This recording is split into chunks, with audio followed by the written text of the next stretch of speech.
Good afternoon, everyone. This is Dennis Barber. We are going to be starting shortly. I apologize for the technological difficulties. I'm going to ask in the interim for our guests. We've got a great panel of guests this afternoon on the subject, and we're looking forward to getting going with the webinar.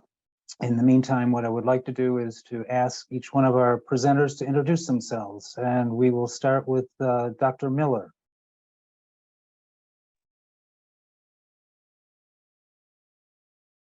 Hello, and I apologize. I am not able to undo my video, but Liz Miller, she, her pronouns, from UPMC Children's Hospital of Pittsburgh. I have the incredible joy and privilege of directing adolescent and young adult health here in Pittsburgh.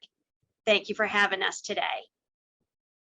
And I believe, yeah, and I'll bounce it to Ken.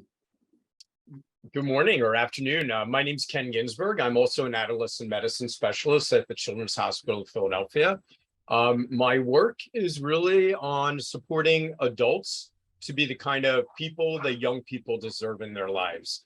Clinically, the most important context in which I work is with young people who are enduring homelessness and marginalization. And I'll bounce it to Elena. I'm Elena Giacci, and I have been an advocate, excuse me, for 33 years for those who have been suffering sexual violence, domestic violence, or child sexual abuse.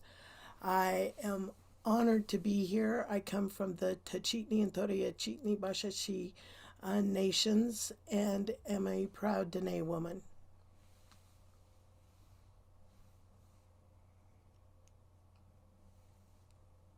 Thanks, Elena. How about Latrice? Good afternoon, everyone. My name is Latrice Rollins. I'm an assistant professor at Morehouse School of Medicine in our Prevention Research Center. And a lot of my research is around father engagement and how they contribute to positive outcomes, particularly with their sons. So pleased to be here. Excellent. And then as part of our wonderful discussants today, we have three young people. I'm going to start with Jared Bailey. If you would introduce yourself. Hello, everyone. My name is Jared Bailey. I'm a Master of Public Health student at Morehouse School of Medicine. A lot of my research is currently with the City of Hope Comprehensive Cancer Center, focused around breast cancer and hair products. Wonderful, Jared. Thanks for being here. And then I believe Devon Givner is using Jose Garth, one of our wonderful youth workers' laptops. Devon? My name is Devon Givner. I'm from Pittsburgh, PA. I'm a ninth grader at Urban Pathway School. This summer, I'm taking a job skills class as part of summer places. And thank you, Dr. Miller, for having me here today to share my experiences. I am so happy you're here, Devon. Thank you so much. And then Luciano Lanz is also joining us from Pittsburgh. Yeah, hello. My name is Luciano Lanz. I'm a senior actually in McKeesport High School. I live in Pittsburgh as well. And this summer I'm a drum major for my McKeesport marching band. Sorry, I'm like outside. We're good. We are good. And then Parish Davenport is one of our community mentors here in Pittsburgh and deeply engaged in our healing partnership work here. Parish.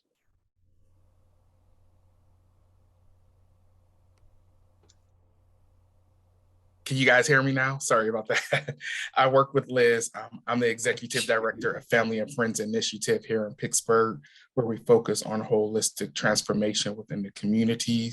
I've been working with Liz and her team for about maybe 6 to 7 years. It's been great experience with the Manhood 2.0 program, the Jumpstart program, and strengthening connections. And I look forward to learning a ton of information today. And sharing.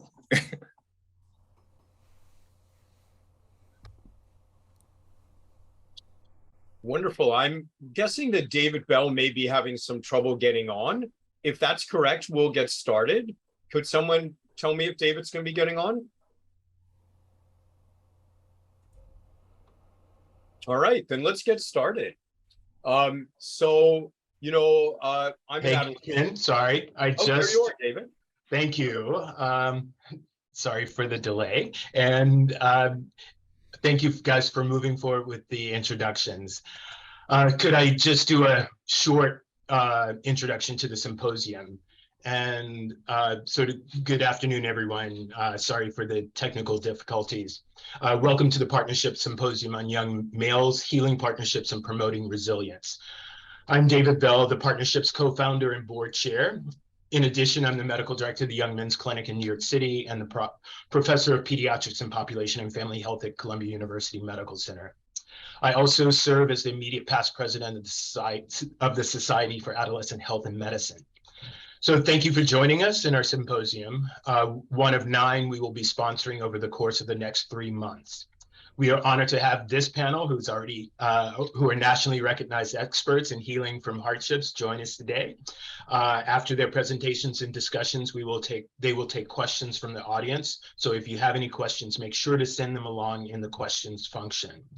By way of background, a word about the partnership and why we exist. The partnership is a consortium of over 20 national organizations that have a stake in young men's and young male health and well-being. As our mission states, we work with and on behalf of adolescent and young adult males to optimize their health and ensure that they thrive. I will stop there and let the panelists go. And I just want to say thank you all for doing it. And Liz and Ken are dear colleagues, and I would say that we've had many projects together, and I thank them for being a part of this. And I was going to be somewhat casual and say, Ken and I have always said we're brothers from another mother and father. And so now I'll turn it back over to you guys. Thank you so much, David. And thank you from the bottom of my heart for all the work that you do at the partnership on behalf of young men. And speaking on behalf of Liz, I can tell you that we are honored to be here, and we are honored to be here with the real experts, who are the people who do the community work and the young people from the community who can always teach us more than we might imagine. With that said, I've been an adolescent doctor now for 35 years, and I was taught to listen to folks, to ask some questions, and to find a problem. And once I found a problem, the goal then was to fix that problem. But we have to reject that model, because brokenness is not a framework with which we can approach human beings. We cannot approach human beings as a problem to be solved. We have to do better. I told you, Ken starts with the mic drop moment, and it is truly incredible joy to spend time with you all this afternoon and with our young people and community members who just do such extraordinary work that I've had the privilege of being a part of over now almost 3 decades as well. And Ken has also been one of my teachers in this process of imagining, recreating what it means to be a healer in this space, right? And when both Ken and I went through, and David went through medical school, all we are taught to do is focus on disorder, to focus on problems, and to focus on sort of extracting information from our patients. And which I have really come to just bristle at, because as Ken is really emphasizing for us, regaining an understanding of our common humanity and regaining the importance of relationships, and most importantly, that young people are in control of their own stories and they are not to be extracted. And so in many ways, Ken and I are starting this symposium off with a little bit of true confessions of how much our own training in the healthcare system has devalued and taught us how not to be. And in many ways that we need to, in work like this, where we really center our young people, center the wisdom of the community partners that are here, to be really thoughtful about the role of healing partnerships. And as Ken was noting, that we really reject the sense that our young people are broken. Ken. Yeah, our goal is not to obtain a history. We obtain a history so we can know. We obtain a history and we join with a human being so we can use the power of loving human connection to have them begin to move forward. But disclosure is not the goal. The goal, neither is being problem-free, to quote Karen Pittman, one of the really mothers of the positive youth development movement, which is problem-free is not fully prepared. Our goal, thriving, flourishing, launching into adulthood, fully prepared to participate and even to lead, and ultimately to repair our world. That is a goal worth striving for. Liz? And we're really going to be emphasizing thriving and not surviving, right? Flourishing, wellness, focusing on strengths. And we're doing so, why at this particular moment, right? The last 2.5 years have been ones that none of us could have ever wrapped our heads around, in terms of the profound inequities that have been laid bare, the intense trauma, suffering, and loss that so many young people, families, communities have experienced. And we need to understand and always center the margins in our work, recognizing, right, that equity is at the core of our work, and that we start from a place of healing, and that there is the possibility of healing and hopefulness and recovery, that we have the opportunity to learn together on how to chart that pathway and that journey. And one of the ways to do so is emphasizing resilience. So Ken, you are indeed the international expert on this. Way too generous, but thank you. So let's begin with some really basic definitions. When we speak about resilience, we speak about getting past something, about overcoming adversity. But I think it's really important to understand that when we're speaking about resilience, our goal is not to overcome adversity. Our goal is to absorb the lessons that come from adversity and can thrive and become your very best self. Resilience is partially a mindset. It's partially how you think. To understand this, it's important to understand that depending on where your ancestors came from, we were always prey no matter where we came from. And whether we were looking for the bear, the tiger, or the wolf, we always had to be prepared to react quickly.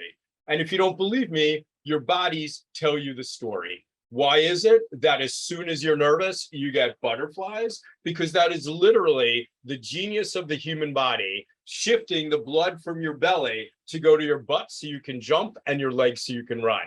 I happen to think that's exceptionally cool. Then your heart beats fast, right? So you can pump that blood, you sweat so you can cool off while you're running. Your pupils get big so you can jump over the log and the wolf can't get you. But most importantly, you can't think clearly during times of maximal stress. Why? Because you're not supposed to turn to the tiger and say, let's work this out. And you can't feel fully because you're not supposed to say to the wolf, help me understand why you want to eat me. So resilience begins with the mindset of being able to tell when we are truly in danger versus just triggered to believe we might be. The greatest challenge to human resilience is not when we see the wolf, tiger, bear, or lion. It is when we don't know if it's lurking in the grass. Because we have to be ready to jump at any moment. We have to be hyper vigilant at all times. Wondering if it could be there, or anywhere. It's a different set of hormones when you're always on guard, always wondering where the attack might be. We are living through a time of profound uncertainty now. And we also understand that so many of the isms like structural and systemic racism are tigers lurking in the grass, meaning it is always there as a stressor that you don't know when it's ready to attack, and yet you know and feel its ever presence. When we speak about resilience, it's critical to understand we are not talking about invulnerability. I could move into your house, I could raise your kids, and I couldn't raise invulnerable human beings, nor would I want to. Because the power of being alive is to feel and to experience. And to tell someone to suppress their emotions, as we do with too many young men, is poison. I speak as a man who was suicidal when I was 17 and who hated everything about me. And the things that I hated about me were all the best things. My hyperintuitiveness, the compassion that just made me experience too much pain. All the things that I wanted to turn off are actually the best things about me. So our goal is not to shut down emotions, but to leverage and elevate them. And the final point I want to make is, actually, I'm going to go one step anyways. The final point I want to make is resilience is exhausting. It's not our goal. It takes a huge amount of work. And we have to stop treating resilience as if it's a runner-up prize. Well, you didn't win the lottery, but you're resilient. Then resilience just becomes one more chain in the link of oppression, where we can oppress and give people permission to rise above the oppression and congratulate them for doing so. No, resilience is exhausting. And our goal is to build a world in which people needn't be resilient because they have the resources they need to navigate the world. How does this begin on a one-on-one level? And then after me, Liz is going to talk about what it means in community. The first thing we got to do is we got to leverage love. Love is about seeing someone as they deserve to be seen, as they really are. Not the labels they might have received, and most certainly not the behavior that they might be displaying. And too often we sit there and we listen for answers about the behavior they might be displaying and lose the opportunity to hear all that is good and right in the human being. Their survival, their tenacity, their compassion, their insight, their honesty, their caring about other people.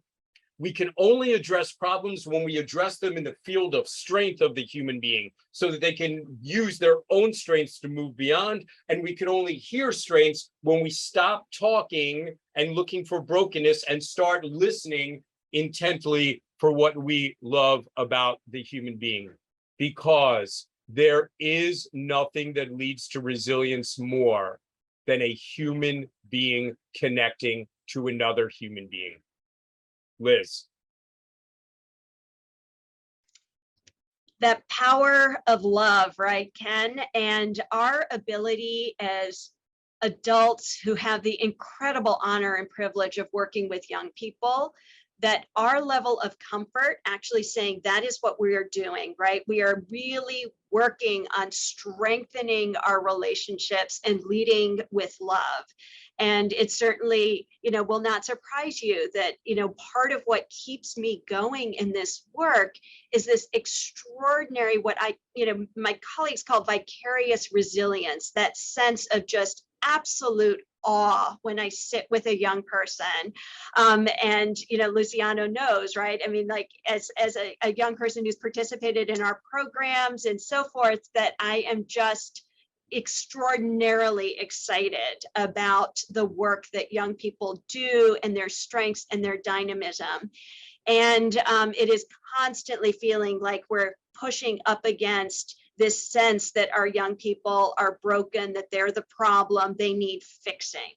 And part of this conversation about resilience that we need to be so thoughtful about and so careful about is, while of course each of us can really benefit from mindfulness and pausing and appreciating the beauty of trees and appreciating and doing gratitude activities at the end of the day, right? What we also, as adults who have the privilege of working with young people, need to acknowledge that the systems have been unjust and that there are ways in which some of that narrative around, you just need to have more grit and more growth mindset can actually be harmful and hurtful for our young people. So what does that mean for us? We know, as Ken was just pointing out, that relational healing, the strength of connection, is one of the most important things that we can do. And my ability to lean on my dear friend Parish today to say, hey, can you come and join this panel? Because actually your perspective of doing this with the incredible magic of a community leader who connects with young people in really, really deep and meaningful ways. And that is really what we're going to be talking about, is strategies to think about building those connections. And the more connections that we help build, we really do help young people get on a pathway that feels hopeful and optimistic about their future, which is what every young person deserves. Ken? And when we're thinking about resilience, we have to understand, again, I care deeply about the concept of resilience, but I also acknowledge that the aspirational tone can do harm. In other words, when you say to someone, all you need is an adult in your corner and you'll be fine, you potentially lead them to harm, because if they're not ready to navigate the isms and navigate undermining messages, and they go, well, gosh, my mom loves me, my uncle loves me, the problem must be me.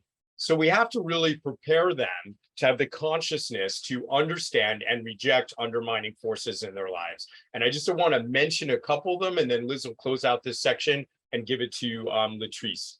The first thing we have to reject, as I've also mentioned, is toxic masculinity.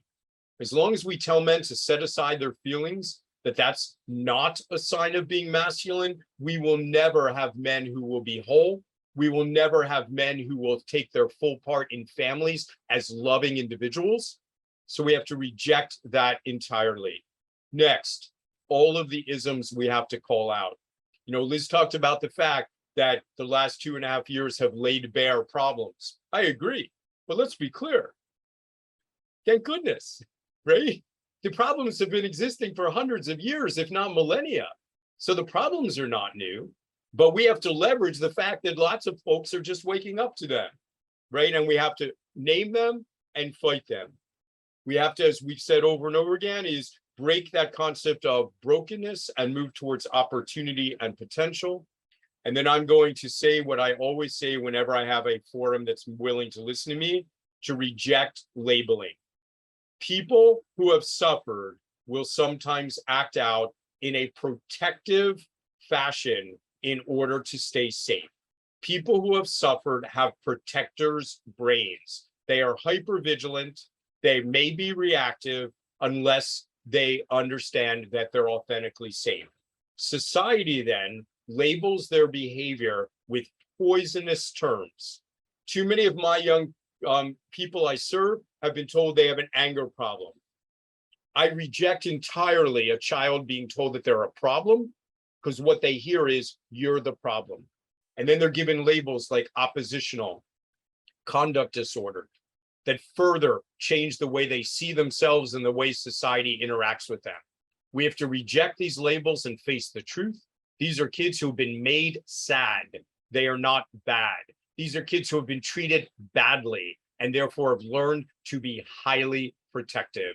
We need to recognize and celebrate their protectors' brains and double down on their sense of safety. And when these young people feel safe, why do I get vicarious resilience from my work? Because I work with the best human beings on earth.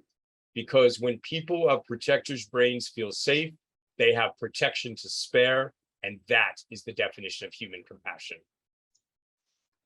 And it is truly one of the most powerful things in the world, right, Ken?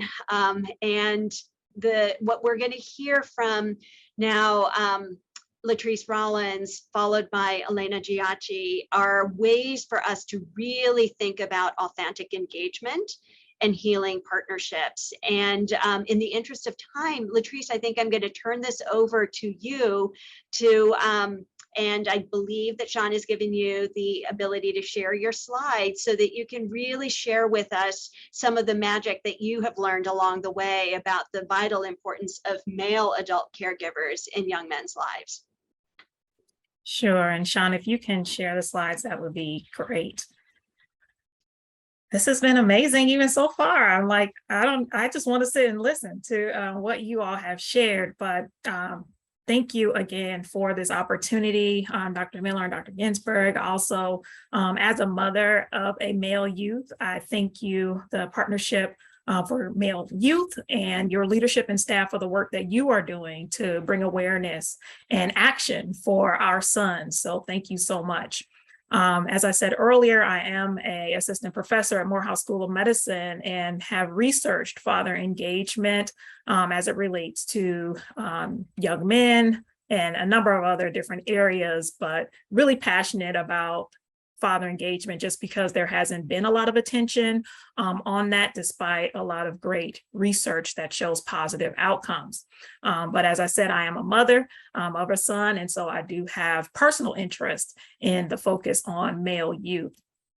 And so my work focuses on engaging African-American fathers and supporting their involvement with their sons as a protective factor, as we heard earlier, just making those relational connections. Fathers and sons, they have those relationships that can be protective factors and also a resource in promoting their healing. You can go to the next slide. So it's important to understand and work with Black male youth within the context of community and within also the context of their family supports, rather than isolating them as if they exist or thrive, as we've been saying, outside or despite their communities and their families. So there has to be this integration of community, school, and family efforts to support their healing. And typically, though, when we say family and think about family engagement, we usually are thinking about mothers and the female caregivers and not fathers. And this is also true not only in practice, but also in research. When we see different studies that want to look at family engagement or family interventions, it's typically mothers or female caregivers who are engaged. You can go to the next slide.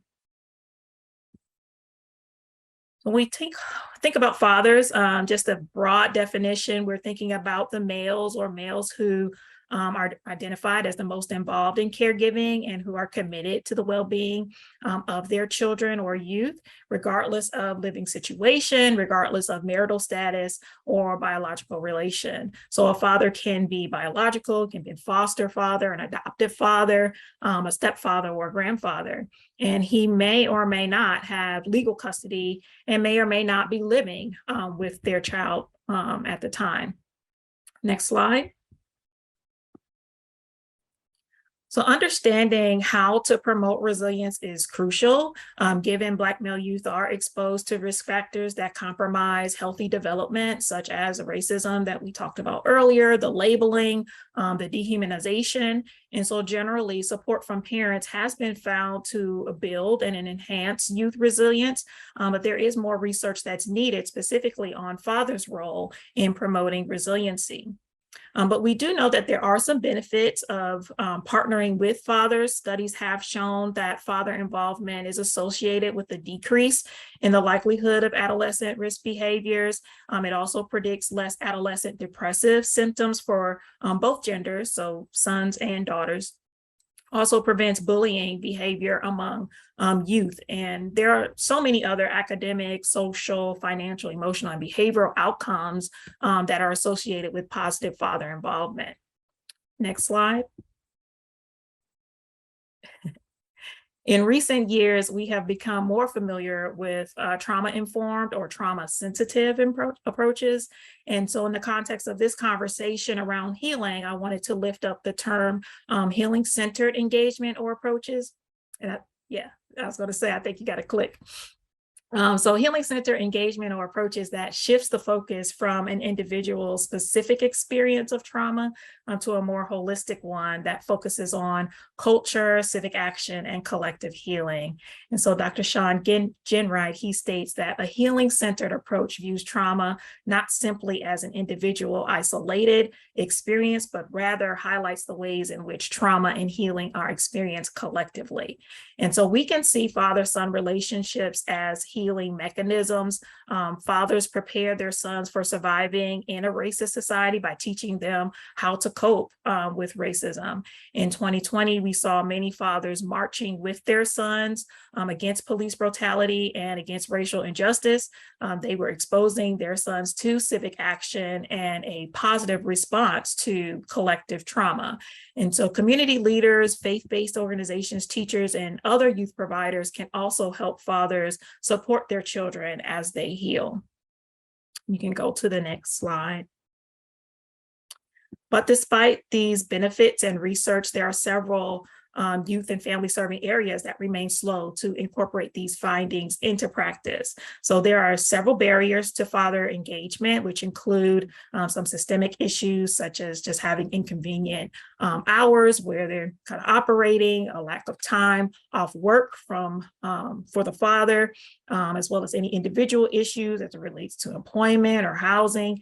There can also be interpersonal issues, such as the relationship quality with the mother or a female caregiver, which may result in maternal gatekeeping. There could also be kind of a lack of parenting confidence that can occur. Next slide. And so typically another issue that serves as a barrier is bias. And typically when we think about bias, especially now, we usually think about it in a racial bias sense, especially today. But gender bias also exists, and it's usually focused on women. But in this case, especially when we're thinking about female-dominated professions or services and programs that are heavily focused on girls or women and mothers, there is an unconscious gender bias against men and fathers or against male youth. So for providers across all sectors, it's important to address their unconscious bias or explicit bias too, and their disparate treatment of Black male youth. And so this must include education, professional development, and monitoring really to address some of these biases. And so I like to use this graphic because a lot of times before we start to talk about strategies and things, it won't really do much to talk about evidence-based strategies if we don't address some of the biases that we have. And really, if we don't even feel that it's important to engage fathers, if it's important to help male youth in that sense, then it really won't do much good to talk about evidence-based strategies. So we can go to the next slide. So moving back from the individual, but to some organizational or institutional strategies, there are multiple levels of father engagement that a system or organization can embrace. And so the first level, which is at the bottom of this pyramid per se, is father awareness. And that's just, making sure that there's awareness of the benefits of father involvement and that any negative stereotypes about father involvement are addressed. The second level, which we really spend a lot of time here recently, is around father friendliness. And it involves practices that consider fathers in the environment, so in the practice environment. And there are several free tools that you can use to assess the father friendliness of your organization or of your practice, and those are listed there on the left. I use the National Fatherhood Initiative's Father Friendly Checkup quite frequently, and it assesses 4 domains. It looks at leadership development, which includes the attitudes, the beliefs, and values that are held by an organization's employees. It looks at the culture of the organization and their impact on the delivery of services and programs. Another domain is organizational development, which focuses on some of the policies and procedures, some of the processes, as well as the physical environment. The third domain is program development. And that really is focused on whether there are services and programs that the organization offers and how it engages the staff in offering them and how it promotes and markets them to engage fathers. And then the final, which we've been talking about, has to do with community engagement. And so it's the ability of the organization to engage its community in the delivery of services and programs.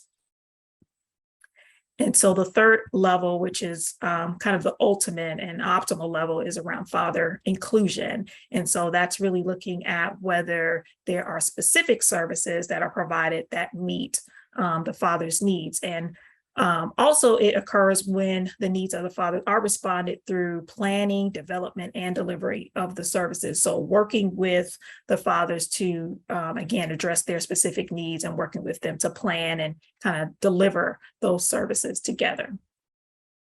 Next slide. I won't go over all of these just for the sake of time, but there are a number of different strategies that can be used for father engagement. So that's, presuming that fathers have high interest in their son's well-being and want to be engaged, as opposed to assuming that they do not.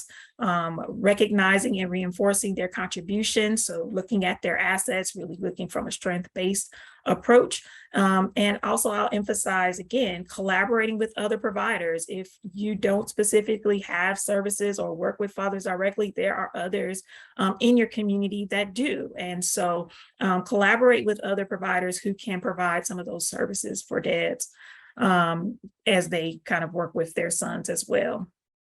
And then the final slide is just a framework for understanding father engagement, which also identifies factors and strategies at different levels of influence. So this is an ecological model or systems model where it looks at father engagement from individual, family, service provider, program, community, and policy levels. So there are things that can be done across each level of influence that can really support father engagement. And some of those I've mentioned already with, addressing provider bias, working with the fathers around their self-confidence and efficacy, looking at work hours, just different things that can be done to make sure that we are partnering with fathers in their work with their sons. So I believe that is it for me. And I'll turn it over to our moderators to facilitate discussion. Thank you so much for that presentation, Latrice, and also just packing so much in there.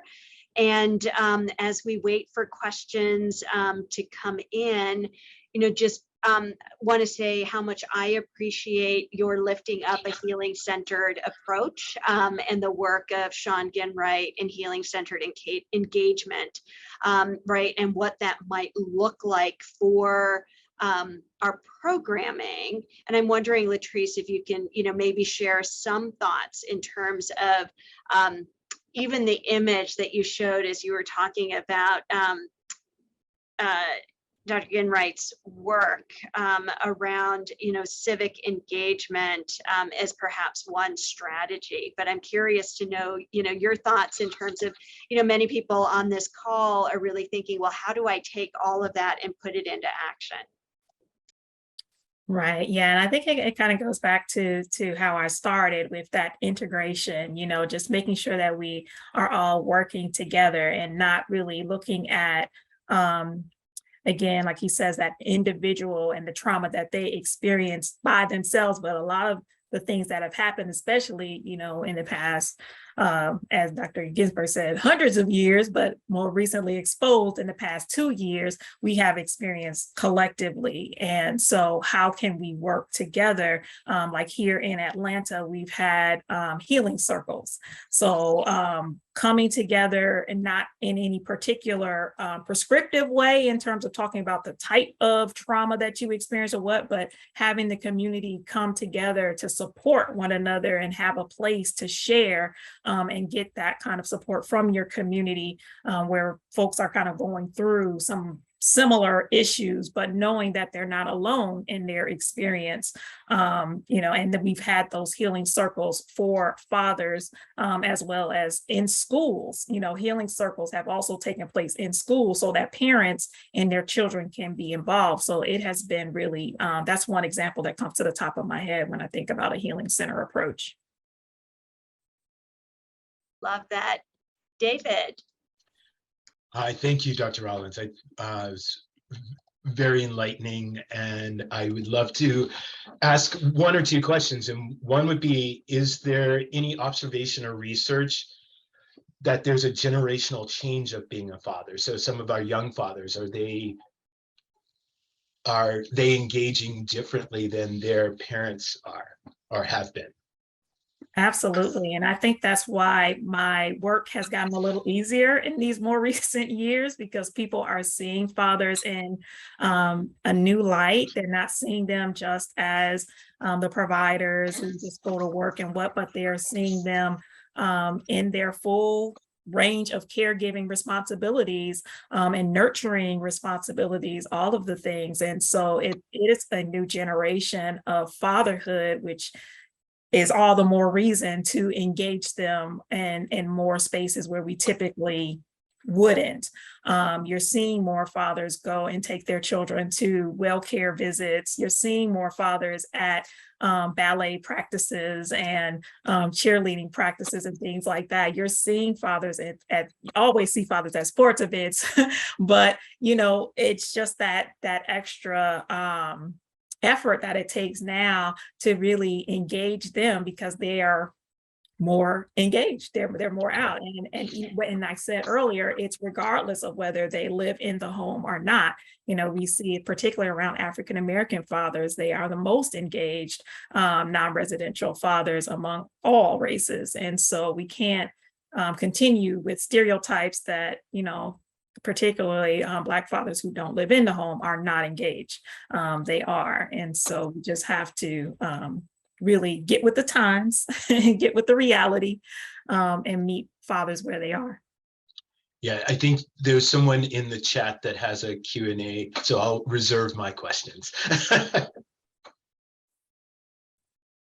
Do you want me to take ask the question? So it's from Jennifer Hughes. Dr. Rollins, I see it, but I think there's a comment that we are going to wait until the end.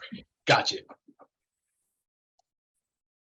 Yes, we'll take all the audience questions towards the end. David, do you want to ask your second question? My second question was, I'm trying to pick between the two next ones. What would be your top 3 policies that would make the biggest impact for fathers in the U.S.?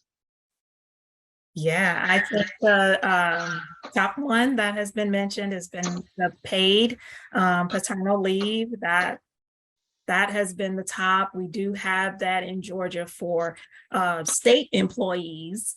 But what about the rest of the dads, So I think parental leave is key.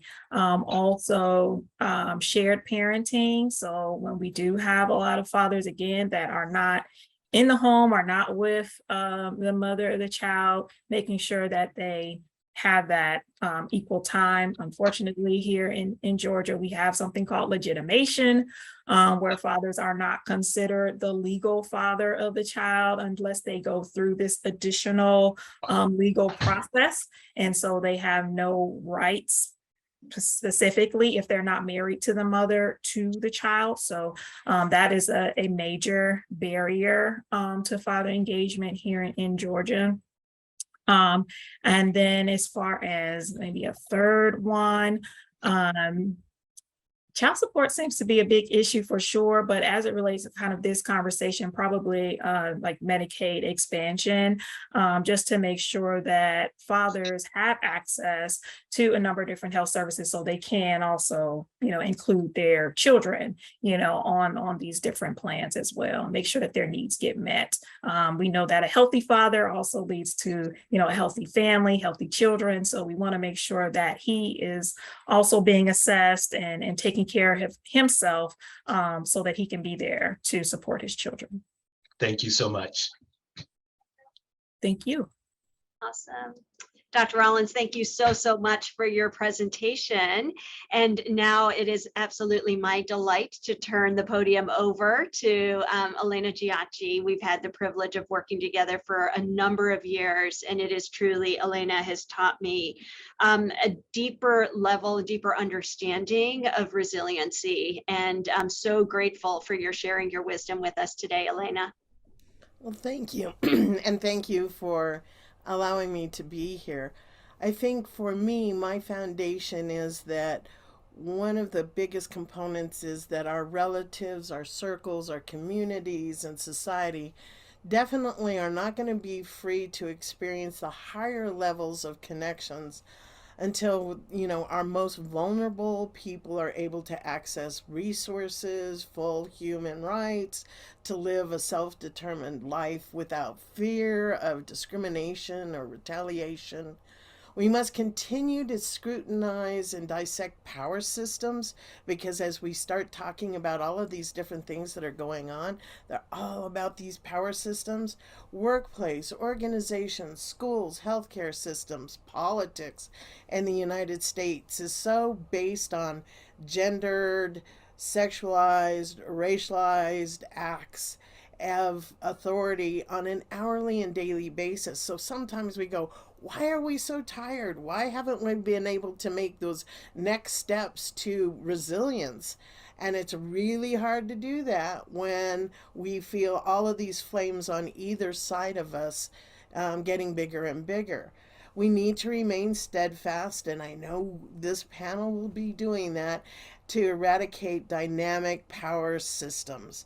Our people are not protected. Our underserved communities are not protected and free until the most misserved, disserved people are able to get cultural resources, full human rights to live safe, without fear of retaliation.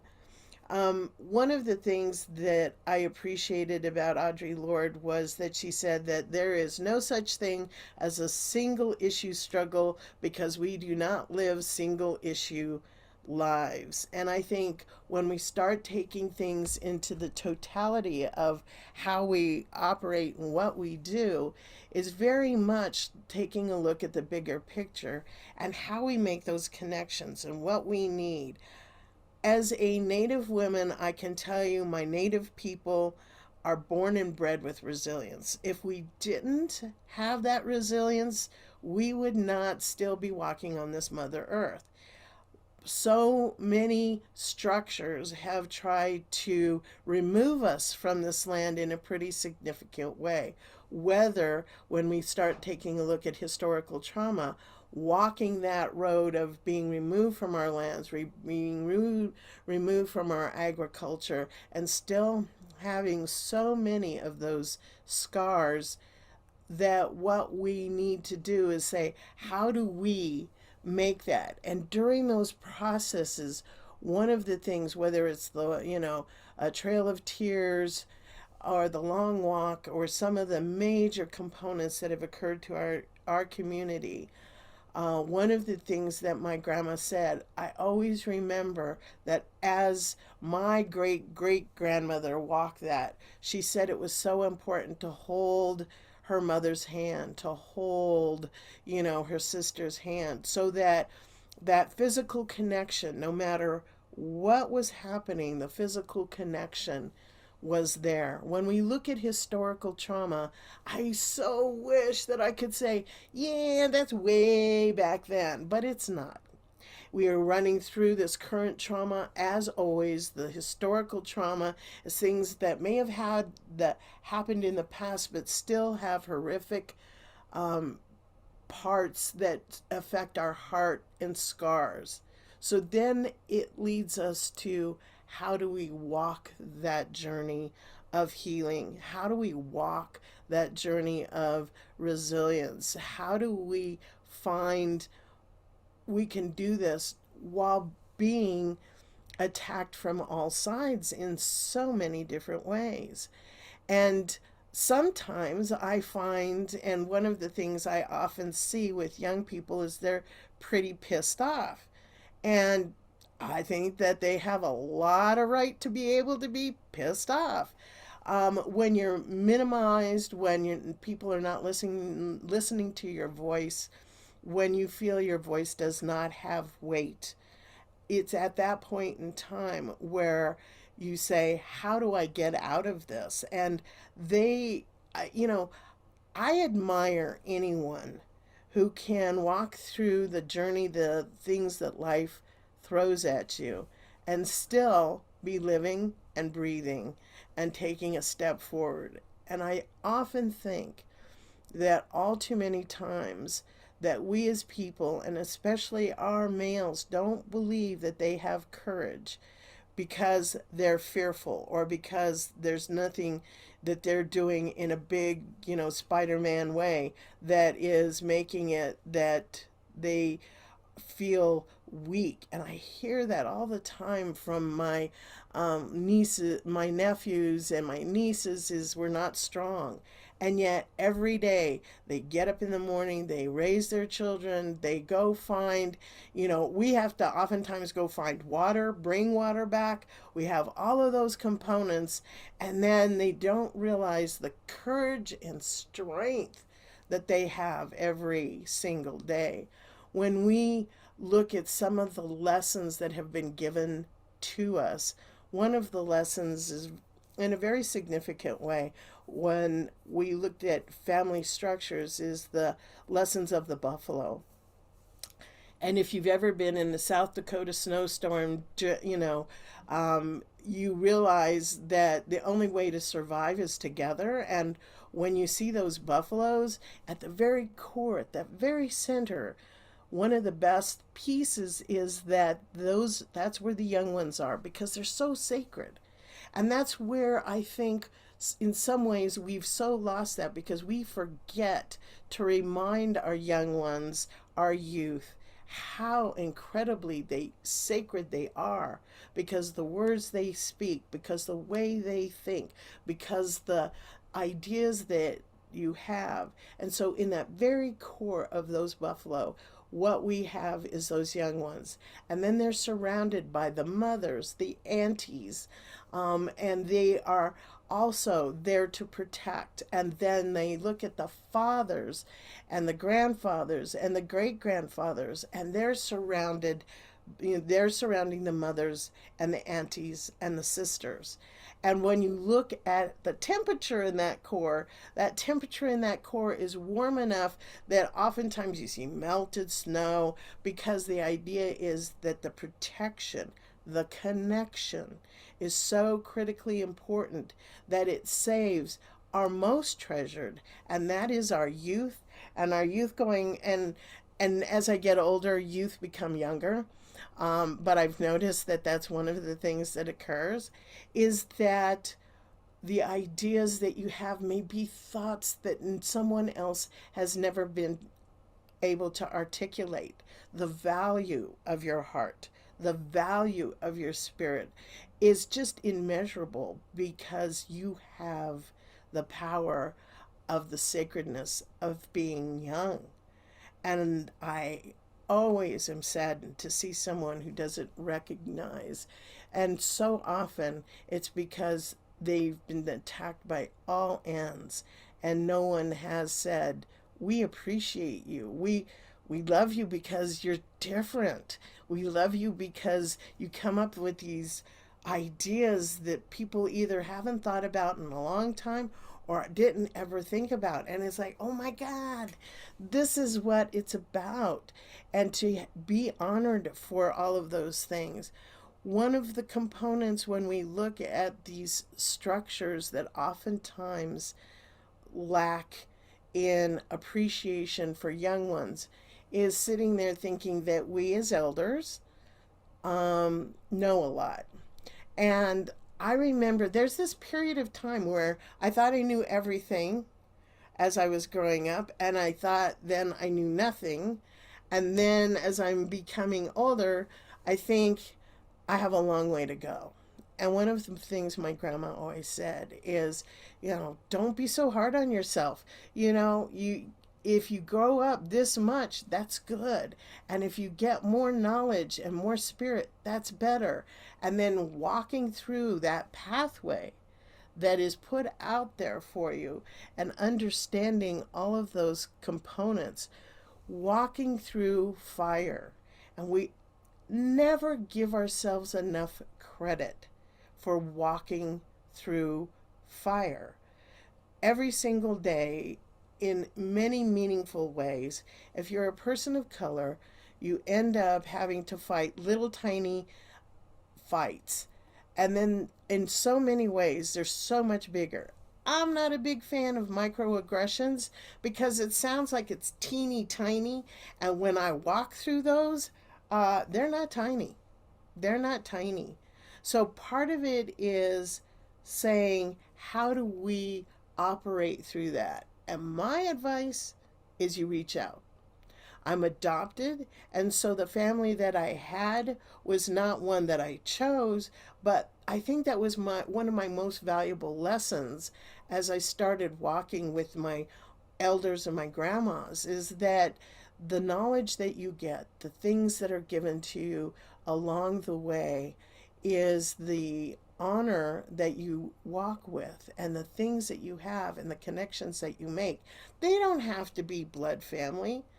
And I think the most valued in some ways of many of my relations is to sit there and know full well that the person I might be reaching out for might not be related, might not be, the king or queen of, knowing everything, but they support me and they love me and they honor me.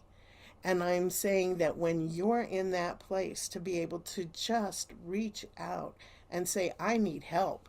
And I will tell you that those words, here is the pot calling the kettle black, because I know how difficult it is and how much my pride has gotten in the way for doing that simple thing of saying, I really, really, really, really, really need help. And thought I can do it myself. And oh my goodness, I forget the connections. I forget that there are a lot of good human beings who may never have met me, but might be able to give me that help. Recently, I had a blown up tire and I was like, what am I going to do? I can call my partner. I can do all of these different things. And then the next thing I know, I had a crowd around me. I had a crowd of people who were helping and supporting me. And I got, some free bottled water off of the freeway. I'm telling you that part of it is the connections that we can make and we can do. Think when we walk in the way of family, when we walk in a way of, I'm going to support you. One of the big lessons, and especially our Native community, got hit hard during COVID. And we lost a lot of my relatives and a lot of good people, and grandmas and grandpas and mothers and fathers and aunties died during that period of time. But what we did remember and learn really quickly was the importance of touch, the importance of making the connection, the importance of just seeing each other, because Zoom isn't making it. I mean, that you can talk and you can laugh and you can do all of those things, but ultimately, I think we all found out that we missed that connection. And during that period of time, I had someone who needed advocacy, and many people passed her on to other people. And during that process, I spoke to her and I said, how can I help? What can I do to support? And she said, all I need is a hug. It's all I need. And she has tears in her eyes and they're falling. And I said, we'll find a park and we'll meet. But I think sometimes we forget that importance of all I need. With our community, with the lessons that we have been given, with the things that we can honor, our men with, and knowing the strength of our men, and knowing our strength of our women, and how we do that. Now, I have a one slide, and if we could see that slide, that would be great. Or not. I had sent it, and anything? Slide? No slide? We don't have the slide? Ah, just a moment. You got it. Well, one of the things that came out of me working with Native communities was the idea of making connections, and also honoring connections that have not yet been made, or failed connections. And I had the honor and privilege of working with Dr. Miller, who is my researchy person, as I call her, because there's so many things that I do not know about research that makes no sense. But what I do know about is making connections. And we were able to join forces, and we did this research that I'm very, very, very proud of. And probably one of the best components of this research was really looking at the parts where we looked at reproductive coercion and why it was happening, and all of the bad things about what was occurring. And so what we did was we had the opportunity to listen well. And part of what we did was, when we spoke to these women, they gave us their stories. I cannot tell you, as a young person, as someone who is growing up, the importance of your story, the importance of the lesson in your story is invaluable. Nobody else is going to have that. So we developed this, what we call the violence disruptor model. And in that violence disruptor model, we didn't sit there and say, oh, well, it's because of poverty, it's because of alcohol, it's because of drugs, and this is why this is happening. Instead, we took a look at the systems that people kept on mentioning during this research. And as you can see at the very bottom, there's current trauma, colonization, historical trauma. And up from that ground starts coming of the culture of silence, because I will let you know that the men in my life and the men in our communities have learned that lesson all too well, is the culture of silence, with not saying what has happened, not being afraid of how it would react, because it might influence the way people think of you. To look at systemic institutional responses even to that, and how we're not paying attention to the listening, of true listening, not only with our little ears, but with our hearts and our spirits, to sit there and listen well to the types of things. And the storytelling that you all have is immeasurable, because the one who comes along, if we did not have storytelling in our communities, so much of our culture, so much of our language, so much of our way of life would have been lost. But through those storytelling, and I have a grandma who tells a long story, and there was one time I got up and she goes, do I look like I'm finished? And it's like, no, what a fool I am. Because the thing is that every bit of that story was sacred. And each and every one of you have that. When we look at it rising in the coercive and involuntary, alcohol use, the absence of prosecuting crimes. So if you have been failed by a system, and you consistently get failed by a system, then you say, well, it's not working for me and nobody's caring. And in some ways, the systems have failed. But what hasn't failed is your relationship to those who stand next to you, in front of you, behind you, and those sacred ones who are up watching over us. When we look at what that violence disruptor component is, and in that center is the strength of family, an open communication, tell your story, culturally accessible treatment, and hope for positive change. Hope. Our people are hope. We walk with courage and healing and endurance, and that's how we strengthen our ways. Inside that heart of yours disrupts violence, disrupts those lonely pieces. If I had one word to say, is when we look at the Ogallala Lakota way of saying, all my relations, all my relatives, that's who we are. All relations. It says Matakwiyase, and thank you very much.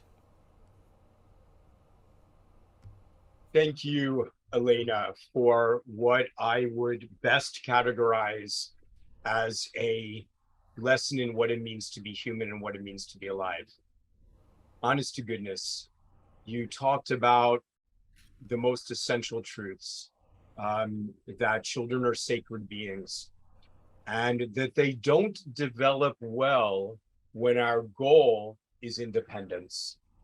And one of the things that I think is worse about our broader culture, not the culture of our indigenous nations, but our broader culture, is that our goal is independence. And that's what defined as strength. The truth is that our goal is interdependence across the generations. And I think that you just put this so beautifully and so passionately that my better path would have been silence and to have just said, hear that, rather than commenting.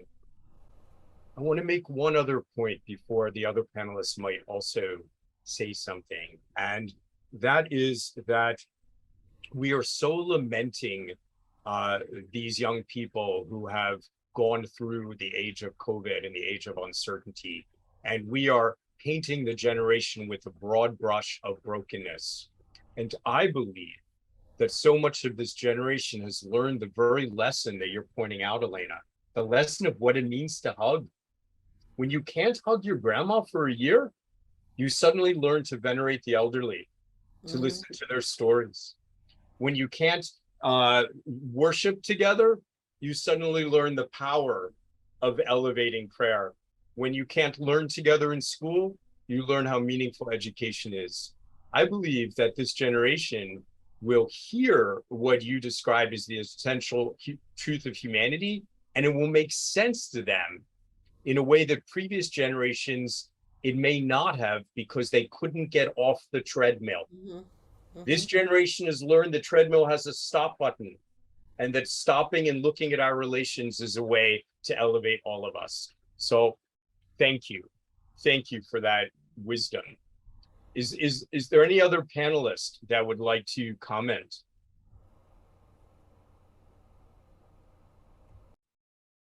Yes, I definitely enjoy both the speakers and their perspectives on the holistic standpoint when it comes to fatherhood, when it comes to family and community, especially of how to deal with certain life events. Because a lot of times as kids, I see kids as a seed, and as that seed is planted, over the years, that fruit grows off of that tree that it came from the seed. All of this fruit may not be the best bearing fruit. It may be rotten fruit, and that's because of the trauma that came early on in that life as that tree was a seed. And so I think what's really important is to understand that generational trauma is something that many people don't understand how to deal with. People don't necessarily realize that it's important to have these community circles or even social circles and safe spaces to be able to discuss certain things with people and life events that have affected a lot of individuals. And the way we think, the way we speak, the way we interact with people all comes from how our life started early on. So, you know, great, definitely great standpoints and perspectives from the speakers. Thank you. I do, if I can add, I do believe more of these conversations need to take place. A big takeaway that I'm taking, that I received, is the culture of silence. And I believe that, and I really thank you for sharing that. The culture of silence is what I believe is birthing more trauma. No one wants to really discuss that issue and what happens. And I keep forgetting, I actually wrote a book, Removing the Mask, and it's for men, teaching men how to deal with choose healing versus coping. And from my experience from teaching with Dr. Miller's studies, it's a culture of silence. No one wants to speak. So we are conditioned to go with the flow of what your peer thinks you should go with. And keep in mind, the peer is birthed off of a generational piece of trauma and so on and so on. But when do we ever get to the place where we can create an atmosphere to break the silence, to break that culture of silence? And with young, especially with the men that I work with, the young boys, it's like it's a mask, and the mask is dominating their behavior. So it's not truly who they are, but based from the trauma produced that mask, and they're becoming a character that's nowhere close to who they really are. So more of these conversations. I really enjoyed being a part of this and hearing from every presenter. And then the healing circle, Dr. Miller, I was thinking about maybe something we can really launch in our communities, because you don't really hear too much about a healing circle. You hear everything else, but let's get down to what's really going on in our community. And we are in desperate need. You know, we're talking about the pandemic of COVID-19, but we have a worse pandemic of trauma. So I think that this is a start. So thank you guys for sharing.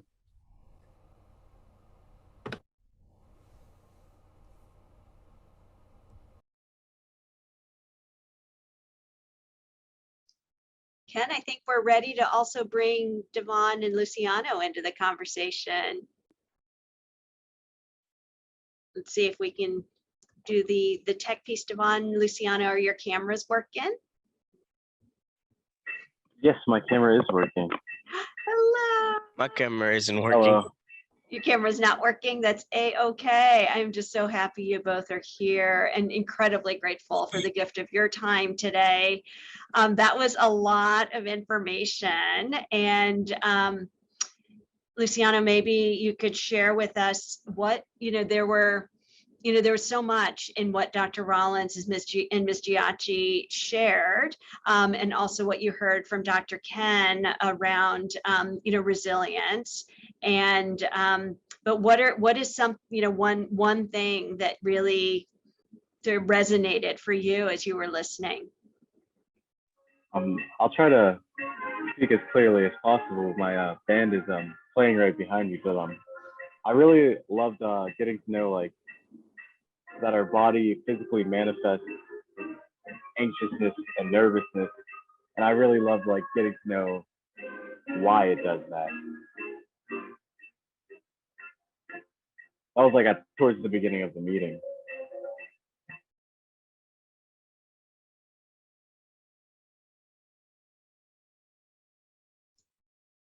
I love the fact, Luciano, you're just like so incredibly responsible with being band major this year and taking time away to join us today. So thank you for that. And I think, Ken, maybe you can comment on that in terms of like just helping young people learn about their bodies and what's going on, when confronted with stress. Yeah, so Luciano, thank you for commenting on that. Our bodies send us signals. And when we learn to listen to our bodies, it allows us to know what action steps we need to take. There's a reason that the blood leaves our belly and runs to our butt so that we can jump before we think. And the reason is you shouldn't be thinking if you should be running. But sometimes your body sends you these signals that says, I'm in trouble, I'm uncomfortable. And our body gives us the opportunity to first get to safety, but then to look within ourselves and say, I'm feeling deeply stressed. And even though my brain wasn't ready to say it, my body is sending a signal. The biggest mistake we make in medicine is that people separate the body from the mind, right? And people will, separate the psychology from the biology. It's understanding that we are integrated as beings that is a first step to be able to heal.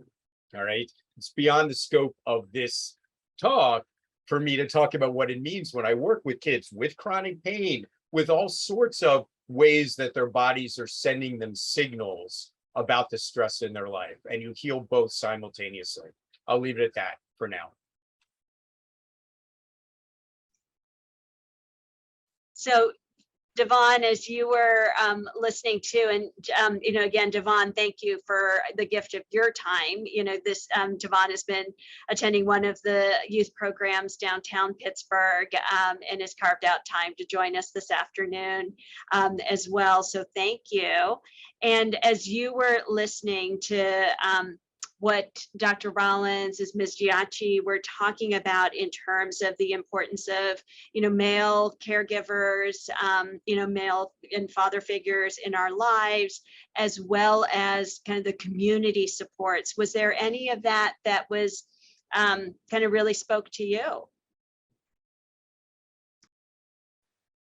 I mean, I couldn't really hear anything because it was like kind of buffering, but the one thing I heard was that, like, some father figures are like not there in your life, like mine. I don't really know who my real dad is, but my adoptive dad was like there to, like, impact and like put me on the right path. So like, yeah. Yeah, Devon, thank you so much for sharing that. And I'm wondering too, Dr. Rollins, I had seen a question in the chat related to this as well. I'm wondering if you can speak to broadly, right, for people who are male identified in society, and how they can be more involved in supporting our young people. Yeah, absolutely. I think that's the reason why I put that definition at the very beginning. We're talking about male identifying, stepfather, adoptive, foster, however, fathers that are in the community, and they play a role in supporting other young men, not only as, being able to identify with their gender, also being able to identify with their race, but different things that they're going through. It really, brings together that idea of the village, right? Just all of us kind of being able to come together and support, as Dr. Ken was talking about, that interdependence. And so, men and our male caregivers are a part of that village as well, and have that role to play. So, so definitely appreciate that point by Devon.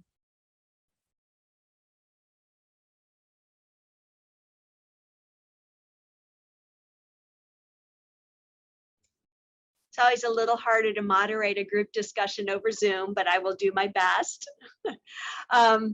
So one of the things, that Elena, Ms. Giacci, as you were speaking about history and really underscoring that it's not like, oh, that was like, 100 years ago, like that was that and this is now, right?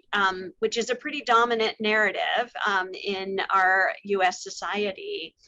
And, Parish, I'm going to bounce this one to you in terms of, as we think about healing circles, as we think about that, how do we bring in conversations of history, right? Which is in fact really current, right? Like the historical trauma is very much part of our story.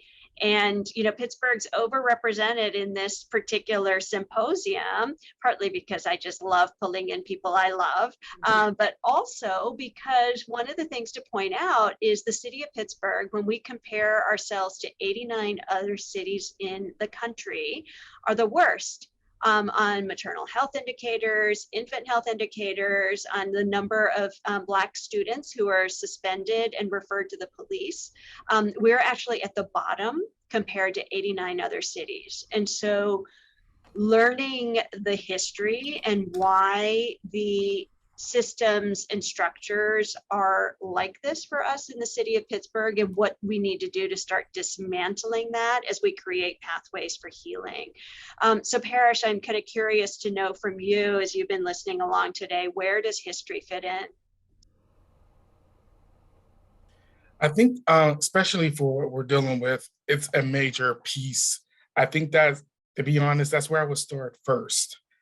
To get the interest, to get the participants, and not only just the participants, I think we need to go a step farther, whoever their caregivers are, right? Bridge that gap, because I feel like a lot of times if we're educating the participants about the history piece, and let's say if their parents or the caregivers not even anywhere closely interested in that, we still have a gap, right? Because they gain what they receive the education they get from us, but then they have to go home, and 9 out of 10 sometimes it's flushed down the toilet, right? Because of what they're returning to. So I think we need to get the whole village together and educate them on the historic piece of trauma, the historic piece of where we are, and then we can develop a plan to move forward and identify the variables or the areas of where we need healing at. The lack of understanding the historical view of trauma and what has occurred, I think it sets us up to keep repeating that cycle. Curious to know, Jared, what you might add to that. Yes, I do believe that a part of that history is people not understanding how to cope with their trauma and what they've been through, and how to correctly find ways to cope with it. Because a lot of times people may cope with certain, I think unhealthy habits, I would say. And as Dr. Rollins mentioned, having programs available for parents, for them to understand how to work together as partners to create a healthy lifestyle for their children. Because I think one of the most anxious times in any male's life is becoming a father, because there are so many things he's probably thinking. I'm not a father, I'm in my early 20s, but even when I think of fatherhood, I think of, okay, how am I going to raise this child? What will this child learn from me? How can I be the best example for this child? Who can I go to if I have questions about a child? And depending on, depending on certain ways that people grow and learn from others, it directly affects that child's development. So I think community is a big piece. Community matters, and the culture that we perpetuate matters upon mental health, upon tearing down those roots of trauma, and understanding how people can be very attentive and can listen to their child's needs when they express something. Because a lot of times the youth, and sometimes many men in older age, don't know how to express how they feel because they never have been taught how to express how they felt. So I think one of the bigger pieces is just to remember that there are circles and that there are opportunities out there. They just must be made available to those who need them. I'm loving this conversation because it's centering on the healing of human connection and on the power of human expression, right? To be able to talk to others about what you've been through. I just want to make one comment as someone who's deeply involved in trauma and discussing it nationally, the message backfires badly, not the conversation we're having. We're having the full, rich conversation. But the conversation in simplistic terms is trauma predicts blank. It predicts a behavior. It predicts a health outcome. And I think that is actually potentially very dangerous. And we as healers and as community folks have to change the message to trauma may make you more likely to.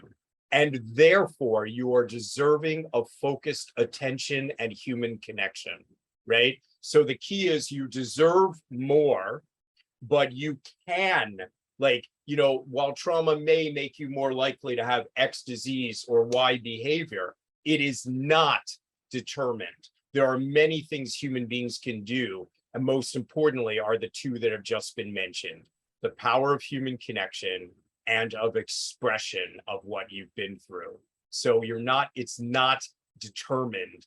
Please make sure this message gets out there. Otherwise, I have seen it do tremendous harm and really literally paralyze people thinking they can't do anything about it, and that's not the message we want. We want the message of healing and of action.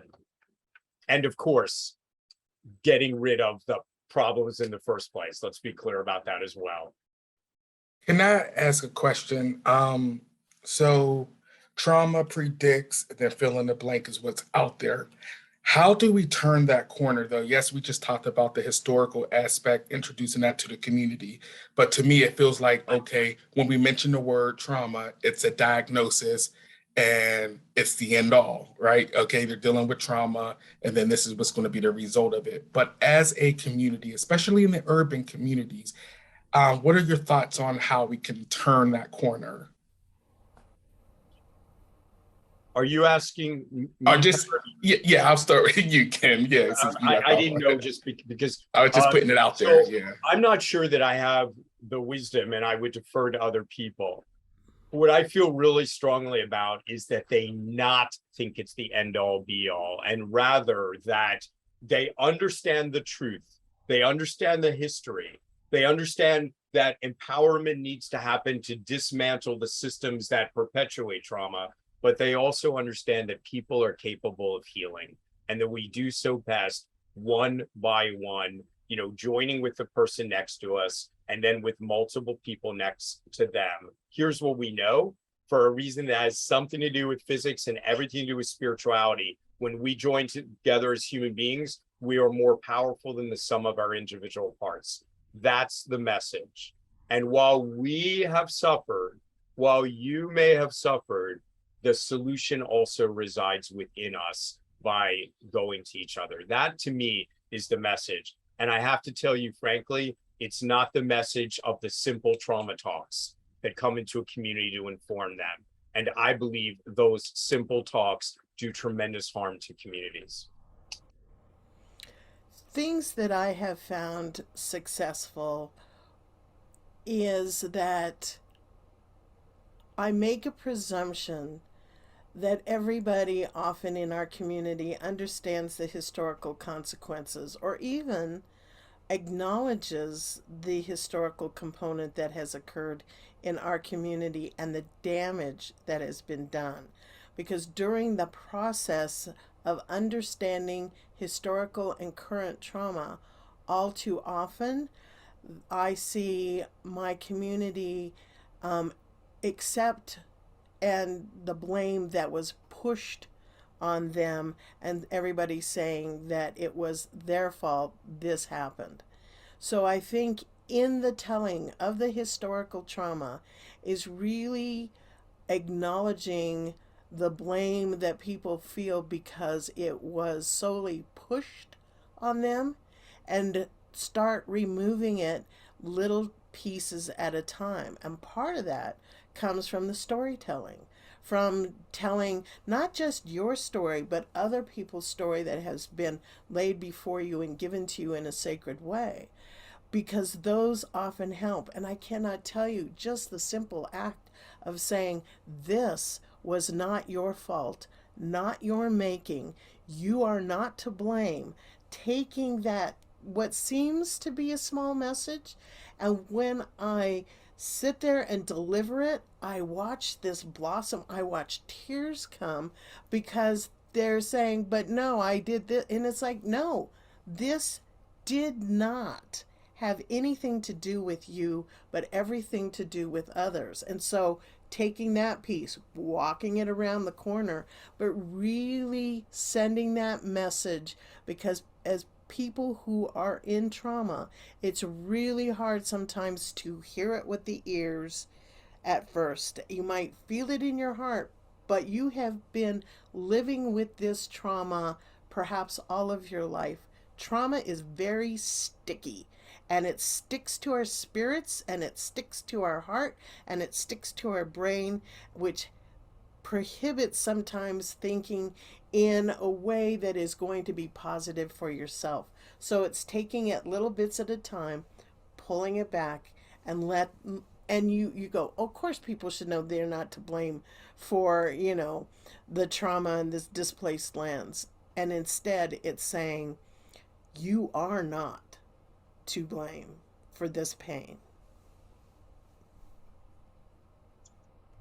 I love that, Elena. And it's both you are not to blame and you are beautiful, right? You have strengths that that you are loved. And that emphasis on young people's strengths, the very first time that I heard my friend Ken speak about this, it was really mind-blowing because as I had shared at the beginning, it's not the way in which many of us were trained, right, in the health professions to lead with strengths. And Luciano, before your phone dies, because I know you're also out on the field and can't plug your phone in, I'm wondering actually from your perspective, right, where I know a number of the adults who've been a part of supporting you through high school, and what has it felt like when adults actually lead with strengths and really get you to to talk about the things that you're good at? What does that feel like for you?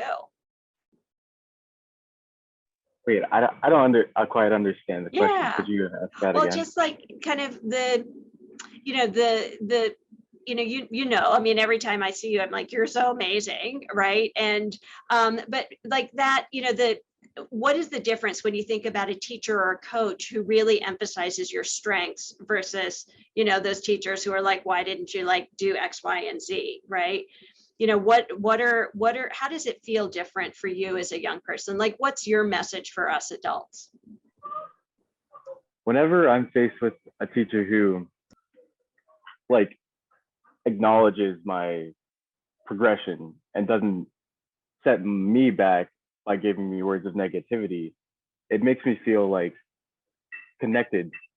And I feel that when you form connections with people, you feel more strength within. It's basically building a community when you feel more connection, and there is strength in numbers. So I don't really know where I'm going with this, but no, it was almost like that was scripted, right? I mean, that's the point of these, the whole point of leading with strengths, right? Is that you feel more connected, right? You're being seen as a human being. And that I think is so much of what we're talking about here, right? This is not, this is not rocket science. And yet at the same time, we struggle so much as adults, and especially as youth serving professionals, kind of in this space of just allowing us to really emphasize, how fabulous they are. And, Devon, too, you heard Ms. Giacci use the word sacred to refer to young people as sacred. And I'm wondering how that feels to you, as a young person who's attending job readiness training, doing all of these kind of amazing things that you are.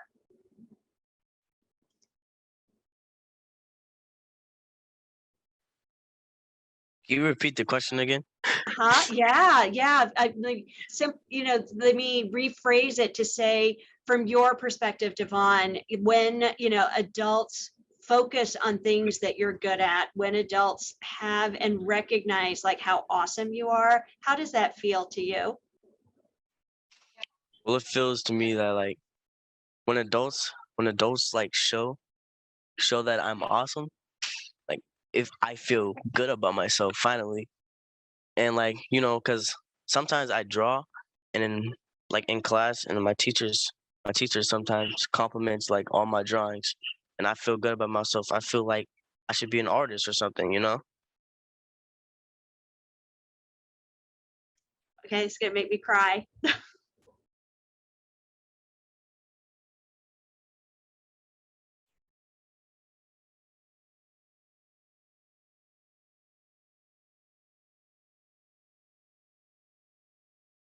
And Liz, remember that when we're talking about strength-based communication, The end goal is to have our young people understand that they're awesome. But we don't lead with "you are awesome." We lead with profound and deep listening so that their stories unfold, so that their awesomeness rises, and so that we can reflect back to them what we've heard. And when we then say, "This is what I heard, this is what I saw, do you agree?" They know that we think they're awesome because we've actually pointed out their inherent strengths. And that's what so few people do. So many people will notice what they've produced, how they performed on a test, all of which is worthy of praise. But there's so few adults that really see that, again, to quote Elena, that sacred spark within the human being, right?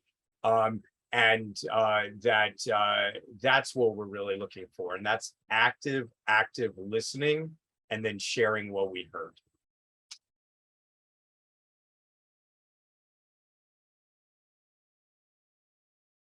So Ken, we have a few questions actually in the Q&A that we might want to get to, as we have like 9 minutes left. And one of the questions is, what are some of the gender specific factors that are militating against boys and young men feeling resilient, connected, confident, optimistic? And, Parish, I think this was also what you were reflecting on from Elena's comments about the culture of silence, right, as being one of them, and certainly one of the many harmful masculinities that we need to address.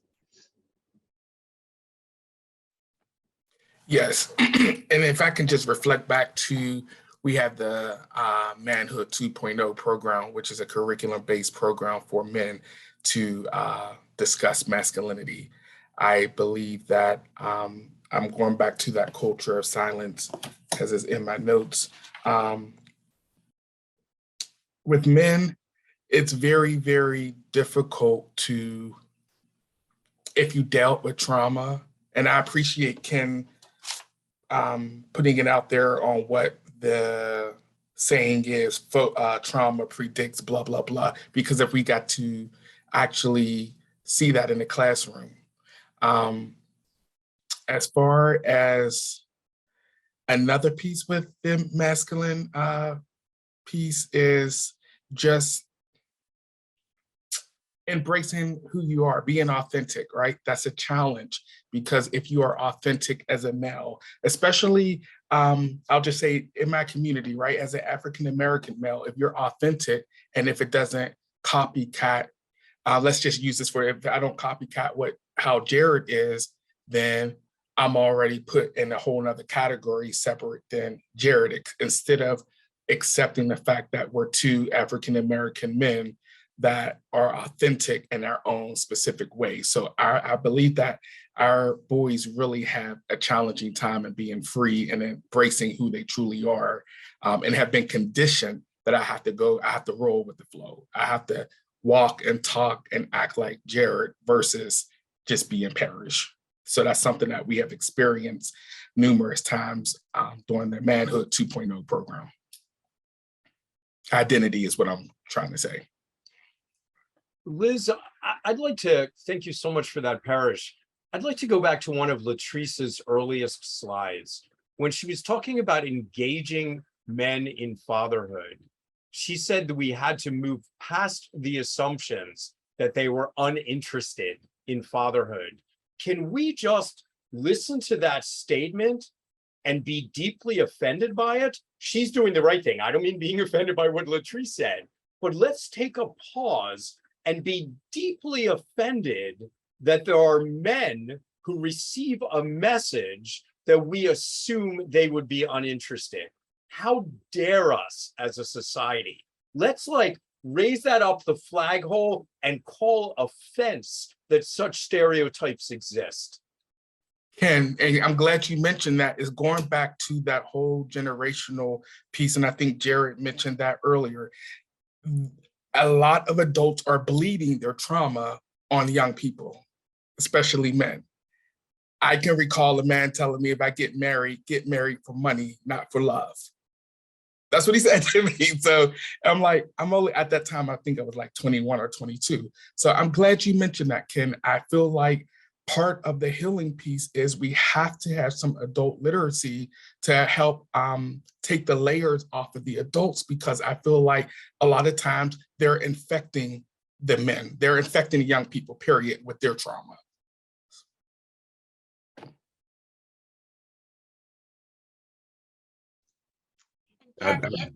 Oh, go ahead, Jared. Sorry. I definitely agree with the statements being made, because even something that I noticed was that the notion of fatherhood is never shown in advertisements. It's never shown in store products. When it comes to children's products, there may be a woman and her child, but no father in the picture. And that type of thing subconsciously affects us. I don't think too many people realize that, especially even looking on sites that cater to helping children. There's no representation. And I always say that representation matters and mentorship matters, because even though you may have a father figure, but I think it's also great to have a mentor who you can also have a safe space with, and be able to unpack certain things that they're able to talk to you about. So representation and mentorship matters. So grateful for that, for sure. And we have one question here, actually, that Ken goes back to what we were kicking off with, right? Which is disclosure is not the goal in healing centered approaches. And at the same time, we have recommendations for screening for things like depression, anxiety, substance use, and all of these things that require a lot of disclosure. And while it serves the purpose of allowing for quick identification, where and how do we sort of really balance outside of this universal screening? And I'm going to start by saying that one of the things that I've learned from Ken is the importance for those of us who are health professionals and doing assessments about a young person's health is explaining why we're asking the questions, but always leading with the strengths, right? Always leading with, tell me more about you. What are the things that you're good at?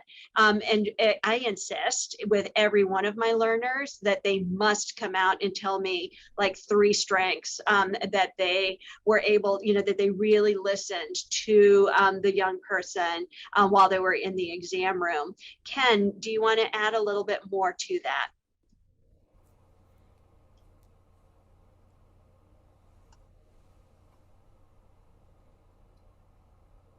You're muted.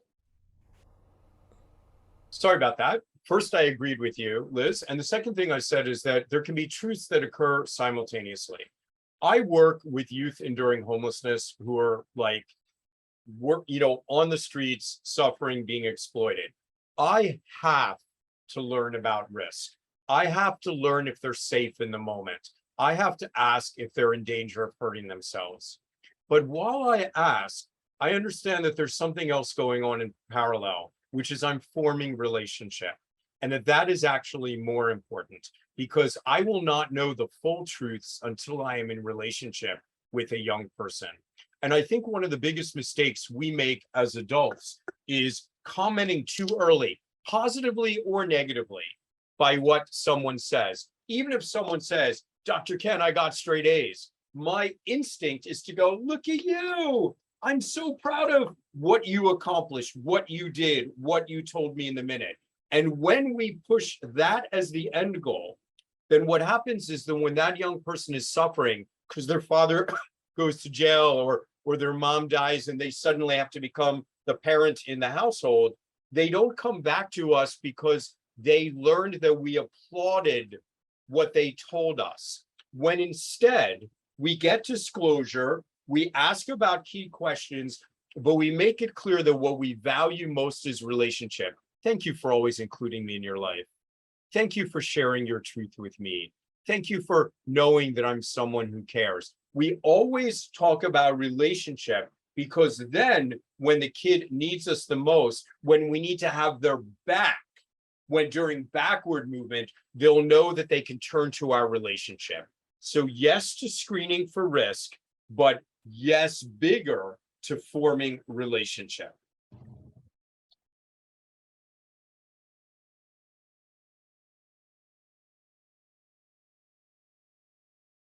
So, hi all. Did you want to say anything, Liz, before we close? No, this is just, I'm just grateful, really, really grateful to be able to Awesome. spend time with all of you. Thank you. I appreciate the huge hearts all of you have. Thank you for sharing your collective expertise. We had an end of such an awesome panel discussion on young males healing partnerships and promoting resilience. A reminder to our audience to complete the survey as you leave the symposium. It will take less than 5 minutes. So picking up on the theme of connection and love that we have discussed today, hugs to you all.